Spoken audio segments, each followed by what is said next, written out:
자, 총선 이후 주택시장 방향을 읽어라. 지금 많은 전문가들이 이 총선 이후 시장 예측들을 많이 하고 있죠. 그런데 좀 제 생각하고 좀 다른 분도 있고, 거의 다 다르더라고요. 제가 생각하는 거랑. 지금 전문가들은 어떻게 생각할까요? 지금 뭐 계속 안 좋을 것이다라는 얘기만 지금 하고 있고요. 신문에서는 또 안 좋은 기사들, 뭐 가장 대표적인 게 강남이잖아요. 그러니까 강남 집값이 뭐 매덕이 떨어져요. 우수수 떨어지는 그런 기사들만 연달아 나오고 있는데 과연 그런 것들이 진실인지 이 방향성 우리가 이 부동산 투자를 할 때 이 방향성이 제일 중요하거든요. 자, 방향성이 어떤지 한번 보시자고요. 자, 코로나19 사태와 이 정부의 부동산 규제 어떤 것이 우리 시장에 더 영향을 줄까요? 부동산 규제가 더 영향을 줄까요? 아니면 코로나가 19 사태가 더 영향을 줄까요? 다들 얘기하지만 코로나19의 영향력이 훨씬 더 파급 효과가 크다는 겁니다. 예. 자, 그런데 지금 이 코로나19의 영향력이라는 게 뭐예요? 지금 수요, 바깥에 사람들이 안 돌아다니니까 사질 않잖아요. 예, 그리고 기업들도 물건이 안 팔리니까 안 만들 거고, 오히려 직원들을 자를 거고, 그렇죠? 그러다 보니까 수요 공급이 단절돼서 경제에 지금 직격탄을 맞고 있다는 거죠. 그래서 혹자는 외환위기나 뭐 금융위기 미국 대공황에 비유하기도 합니다. 하지만 이거 다 틀린 얘기다라는 얘기를 제가 드렸죠. 예, 그 당시랑은 상황이 완전히 틀리다. 자, 부동산 규제는요. 이 규제, 코로나 사태와 부동산 규제 어떻게 더 영향을 줄까? 근데 부동산 규제는 우리가 이미 여태까지 현 정부 들어와서 이미 예측이 충분히 가능한 그런 사실일 뿐이에요. 부동산 규제 계속 해왔잖아요, 지금까지. 그렇죠? 그렇기 때문에 코로나19 영향이 더 큰 것은 뭐 기정사실이고요. 자, 제일 관심 있는 게 추가 규제 나올까라는 거잖아요. 추가 규제.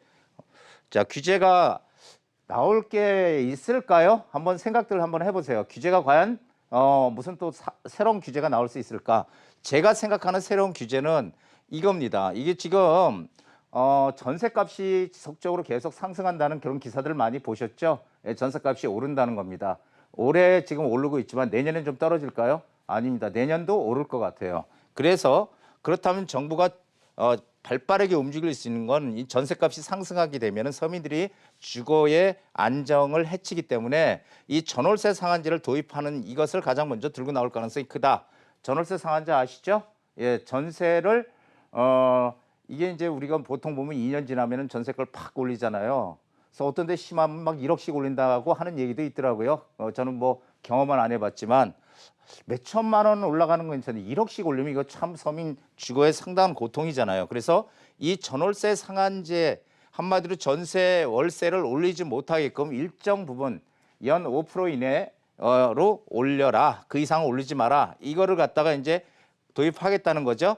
그런데 전월세 상한제가 시행이 되게 되면요. 반드시 계약갱신 청구권 따라붙게 돼 있습니다. 계약갱신 청구권 지금 우리가 2년 거주하면 나가야 되잖아요. 주인이 나가라 그러면 나가야 되는데 이거를 최소한 4년을 한 번 더, 2년 더, 그래서 2 플러스 2, 4년을 보장해 주는 아니면은 3 플러스 3 해서 처음에 전세 기간을 3년으로 하는 거죠. 아예 그래서 추가 3년, 4년 아니면 또는 6년을 이 계약갱신 청구권 2번을 할 수 있게끔 이렇게 지금 해서 서민 주거 안정을 확보하겠다라는 거죠. 그래서 이게 지금 시행될 가능성이 추가 규제로 나올 가능성이 뭐 상당히 큽니다. 제가 보기에는. 자, 그리고 이 초고가 아파트들 15억이 넘는 초고가 아파트 20억 이렇게 되는 근데 이 종부세 인상 리스크가 크다는 거죠. 종부세 막 올리면은 이게 이거 뭐 지금 돈도 많이 못 벌고 있는데 집이 비싸다 보니까 종부세 많이 내야 돼요. 그러니까 이 종부세가 지금 리스크가 4월 말까지 지속될 것이다라는 얘기죠. 왜 4월 말까지냐면요. 본래 5월 말까지죠. 이 종부세 기준일이 6월 1일이니까 6월 1일을 기준으로 해서 내가 집을 가지고 있느냐 안 가지고 있느냐로 내는 거잖아요. 그러니까 이 5월 31일까지 팔면 돼. 매도하면 되는데 실제로 우리가 보통 주택 거래를 할 땐 2달 이상 잡잖아요. 이 계약금하고 잔금하고 기간 한 2달 잡잖아요. 그러니까 최소한도 4월 말까지는 이게 어떻게 내가 이 고가 아파트들이 처리가 돼야 제대로 가격을 그래도 어느 정도 정상적으로 받지 6월 1일 임박해가지고 하게 되면요. 오히려 좀 깎이잖아요. 그러니까 이 4월 말까지 종부세 리스크가 지속될 것이다. 이렇게 저는 보고 있고요. 자, 시장은 상승장입니까? 하락장입니까? 이거 가장 중요하죠. 오르는 시장에서의 규제 대책은 집값을 안정시키지 못한다는 겁니다. 오르는 시장. 우리 여태까지 봐왔잖아요. 참여정부 시절에도 봐왔고 지금 현 정부에서도 계속 규제를 계속 가했죠. 지금. 그런데 문제는 뭐예요? 집값이 안정됐습니까? 안정 안 됐잖아요. 그래서 이 상승 시장, 오르는 시장에서의 규제는 집값을 안정시키지 못한다는 거고요.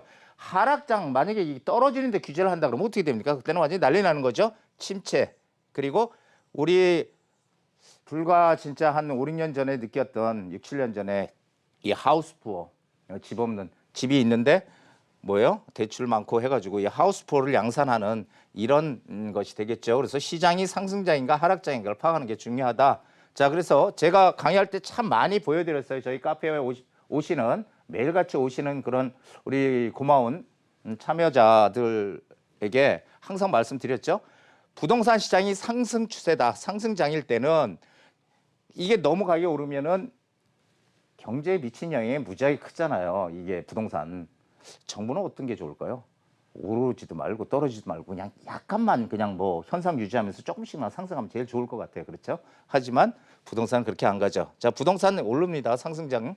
그런데 그렇게 되면 정부에서 어떻게 돼요? 규제를 시작합니다. 여기서 규제. 규제를 시작하게 되면 이게 오르던 시장이 갑자기 쓱 떨어져. 그런데 이 떨어지는 기간이 기껏해야 3개월에서 4개월밖에 안 가더라는 거예요. 3, 4개월 이 하강으로 가다가 다시 원래 추세, 원래는 상승 추세였잖아요. 상승 추세대로 다시 상승하더라라는 얘기입니다. 부동산 시장이 하락장일 때 보죠. 하락을 하게 되면 이것 또한 역시 우리 국가 경제에 엄청난 타격을 줍니다. 왜냐하면은 우리는 다른 선진국들에 비해서 부동산 자산이 최소 75% 정도는 되거든요. 개인 자산 중에서 크게 개인 자산을 부동산 자산과 금융 자산으로 나눈다면 부동산 자산의 비중이 한 75%, 미국은 한 35% 되거든요. 그러니까 이렇게 되면은 너무 크기 때문에 이게 떨어지면은 정말 엄청난 타격이 옵니다. 그러니까 정부에서는 부랴부랴 부양책을 씁니다. 여기에서. 부양책을 쓰면 어떻게 돼요? 다시 시장이 올라요. 떨어지던 시장이. 오르는데 역시 이것도 3, 4개월을 넘어가지 못한다라는 거고요. 다시 원래 추세대로 하강하더라. 이 얘기 제가 많이 드렸죠. 여태까지. 이거 역시 계속 유효하다는 걸 꼭 기억을 하셔야 됩니다.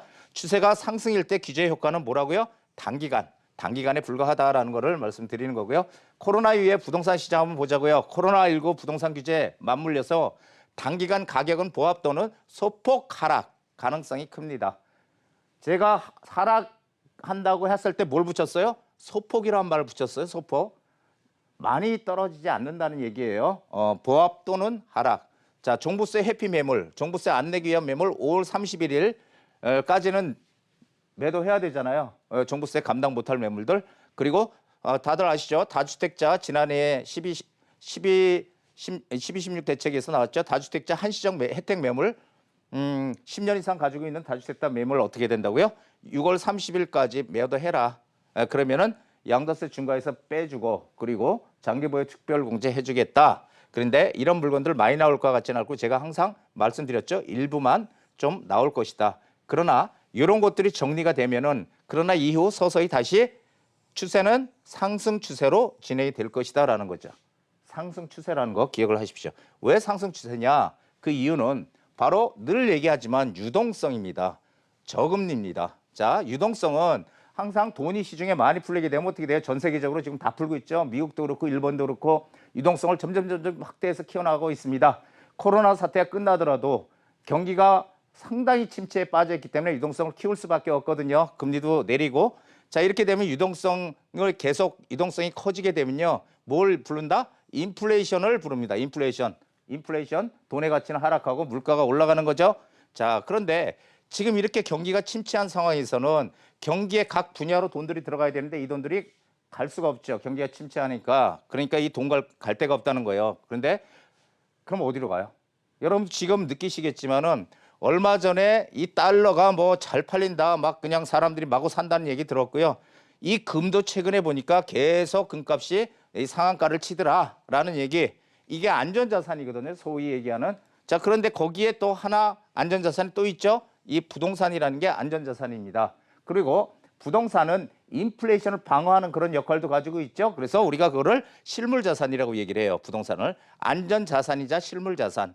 그렇다면은 인플레이션이 지속이 됐을 때 가장 사람들이 선호하는 게 뭐예요? 실물 자산이에요. 실물 자산. 물론 안전 자산 이 금 같은 것도 선호하겠지만은 실물 자산. 그래서 이 부동산은 이런 돈들이 유동성이 부동산 쪽으로 이런 쪽으로 많이 갈 것이다라는 거죠. 이 돈의 가치 하락해서 인플레이션을 또 불러일으키게 되고 그러면 실물 자산인 부동산이 가격이 오를 수밖에 없다. 왜냐하면 돈은 항상 이익이 나는 쪽으로 결국은 가게 돼 있죠. 한 곳에 머물러 있지 않죠. 자, 투자는 타이밍 싸움입니다. 수요 공급의 흐름을 보십시오. 제가 2014년, 15년, 16년, 17년, 18년 동안 계속 얘기했던 게 뭐예요? 수요 공급이 가장 중요하다. 전국적으로 뭐 공급 물량이 이렇게 역대 최다 이런 거 믿지 마시고요. 어딜 봐야 된다고요? 지역의 공급을 봐야 돼요. 그 지역, 내가 투자하려고 하는 그런 지역의 공급 물량을 봐야지 전체적인 그 전국의 공급 물량 가지고선 공급이 많다 이렇게 따지면 안 된다는 거 아시죠? 자, 그래서 향후 공급이 가장 적은 곳은 어딜까? 이런 의문을 가져봐야 돼요. 이렇게 따져봐야 되고 가장 적은 곳에 투자를 하라는 겁니다. 자, 그리고 어떤 지역에 투자할 때는 분명히 투자해야 될 이유가 반드시 있어야 돼요. 그냥 내 동네, 내 주변에 가까워서 내가 잘 아는 지역이라서 투자한다? 안 돼. 그렇게 해서는 절대 이익을 내기 어렵습니다. 어떻게 해야 된다고요? 투자할 반드시 무슨 특별한 이유가 있어야 돼. 나름대로 이유가 있어야 돼. 이유를 정립해야 돼요. 그래야지 그곳에다 투자를 하는 겁니다. 자, 그리고 요거는 조금 어려운 분야인데요. 정책의 흐름. 이거는요, 우리나라 최상위 계획인 국토종합계획과 지자체 계획이 있어요. 지자체. 이 도시기본계획. 서울은 서울시 도시기본계획이고요. 뭐 부산은 부산광역시 도시기본계획이죠. 자, 그래서 이 국토종합계획, 지자체 이런 것들을 열심히 보다 보면은 우리가 투자할 곳이 보이거든요. 물론 이건 공부가 필요합니다. 그래서 항상 이런 마인드를 가지고 남들보다 먼저 가야지 지금 이제 떨어지겠네 이렇게 생각하다가는 먼저 갈 수가 없다는 얘기를 드리는 겁니다. 자, 오늘의 명언입니다. 산을 움직이는 자는 작은 돌을 드러내는 일로부터 시작한다. 역시 공자님 말씀이네요. 자, 그래서 부동산 투자도요. 이 산을 움직이면 엄청나게 크게 뭔가 이렇게 큰 걸 들어야 된다고 생각할지 모르겠지만 작은 돌부터 드러내는 거예요. 이 부동산 투자도 똑같습니다. 무조건 처음부터 큰 돈을 가지고 굴리는 게 아니고 작은 돈을 가지고 눈덩이 굴리듯이 굴려가는 게 투자예요. 처음에 굴릴 때는 힘들지만 좀 굴러가다 보면 눈덩이 금세 커지잖아요. 우리 눈 옛날에 눈사람 겨울에 해봤죠. 처음에 요거 뭉쳐서 하려면 되게 힘들지만 어느 정도 이게 부피가 커지면 그 다음부터는 커지잖아요. 금세 굴리기 쉽잖아요. 재테크라는 건 항상 그렇게 하는 겁니다. 그래서 금액이 작거나 많거나 작으면 작은 대로 불려가는 거고요. 많으면 그 재산을 좀 더 늘려가는 게 재테크다. 자, 오늘 여기까지 진행하겠습니다.